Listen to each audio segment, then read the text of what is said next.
Yeah. And I mean, that's what's going to make you pursue the next step and that next gust of wind. yeah. It was just like when I created that first little video and showed Chris, I'm like, wow, this is crazy. What else could I do? And then all of a sudden it's like, boom, I don't know what happened. And it's just like whiteboard videos and this and that. And it just became almost when we were just making videos with our phones with barely any editing to now some of the stuff we've come up with I'm really proud of because we took those little steps, those little gusts of wind. I gave up on trying to just make ridiculous Broadway style videos and said, I'm going to get to something that looks a little bit better. Maybe I'm going to create some videos that I want to see myself in that don't look plain and boring, but have some magic to them. And finding Camtasia and taking those little steps. I didn't give up on my dream, but I didn't say, like, I'm going to start out with a perfect green screen and studio. Because that, if someone said you have to start out with a studio, there would be no videos here. But now I can say I'm not going to give up on that dream. I know what I'm doing. I got a video course me and Chris were watching, and definitely I can say we'll get a studio and then take it to the next level and then get into a real big studio. But if I say I need to get in a real big studio first, I will give up. And it's not a realistic goal necessarily.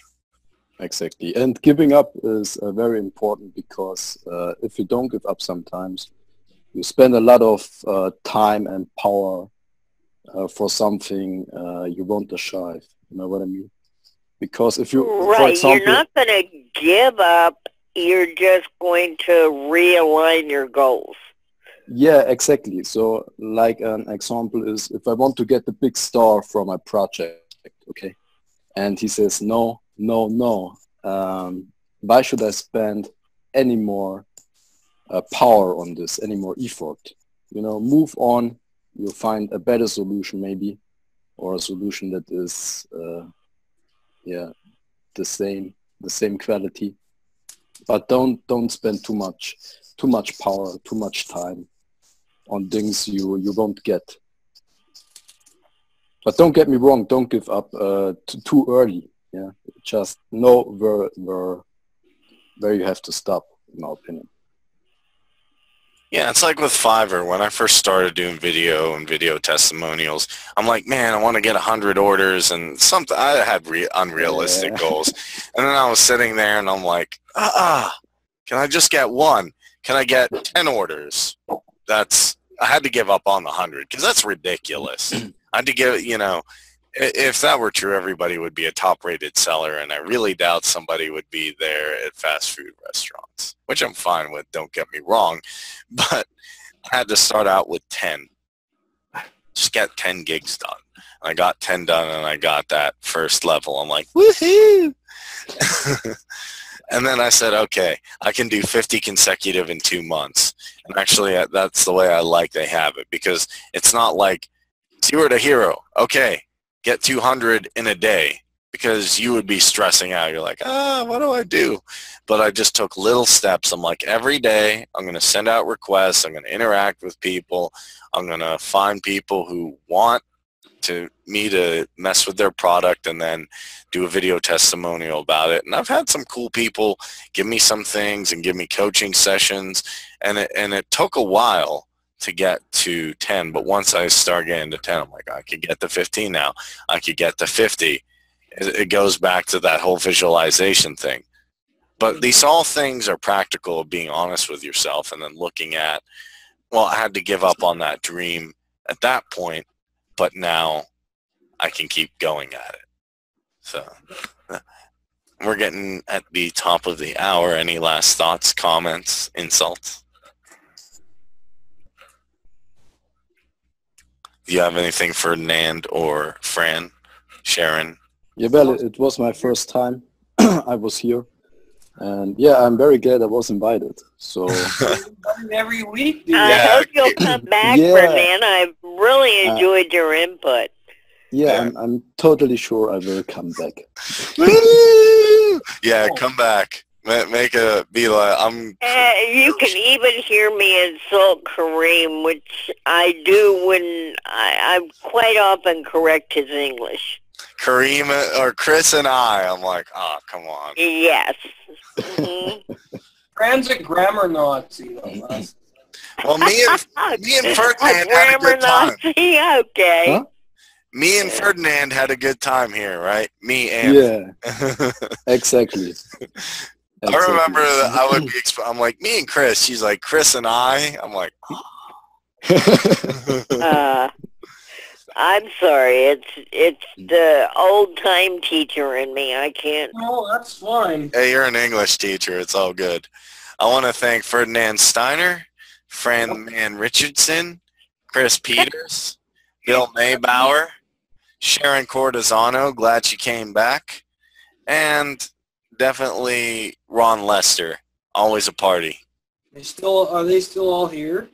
Some of them left. We had Fran's student, Ferdinand, and I think, actually, is that Marcia? Marcia's here. She's been hiding. Listening. Yeah. She's eavesdropping. Hey, Marcia. Hi. Marcia's eavesdropping. They're eavesdropping on us, right? Absolutely eavesdropping. And don't forget, Wednesday we don't have class, okay? This Wednesday we're gonna have, because Thursday's Thanksgiving, so everybody's gonna be busy cooking or on the road, I think. I'll be cooking on the road. I'll just have a skillet. Cooking or on the road. How about both? That would be a really cool thing for number 2. What are your skills? Well, I cooked a turkey in my car. Well, yeah, that'd be nice. I'd like to learn how to do that. Step 1. Powerful enough battery. Just Step create 1. There is a 18-wheel driver that made a cookbook, and they actually cook on their rig. That's Wow. cool. Oh, cool. Yeah, there you go. Cool. You can just move to Texas and then put the turkey outside. That's how I do it, and then while you're on the road. So, guys, just to recap, 6 habits to make your dreams reality. I have so many dreams. Dream on, like Aerosmith. Materialize your dream using visualization. You have to see it. See the power hour. See pay me when I'm worth. See whatever you're working on. Rocking it. Prioritize your dreams. Don't go out to the bar. Don't be watching NBA all day. Don't goof off. Number 1 priority is creating your dreams. Show up. Be there. After you do some visualization, set key milestones. What do I want to accomplish? You have to take the thing in your head and say, okay, I want to get to point A to point B to point 3. And then monitor your progress after you're setting those milestones. How close am I to getting 1 million views? How close am I to getting 6-pack abs? And then while you're doing that, while you're setting milestones, people will be like, oh, Kareem, what are you doing? Chris, what are you doing? You need to enlist support. Be like, you're an entrepreneur boot camp. Check it out. You having fun? And then it's awesome. Like Ferdinand just said, it was really fun to be here. We're enlisting support. And then if it gets too much, like if I say, wow, you know, people really like this. We need 100,000 people on the broadcast next time. I'm like, maybe I should give up and just say, I want 100 or 30 or 20, and then move up. I would love to see that happen, just to see your mind blown. I would. And it will, because even though I'm giving up on it now, it will happen, and we're going to rock it. This is Kareem and Chris with the Entrepreneur Power Hour. Cheers. Turn your dreams into reality with these 6 easy habits. We'll see you next time.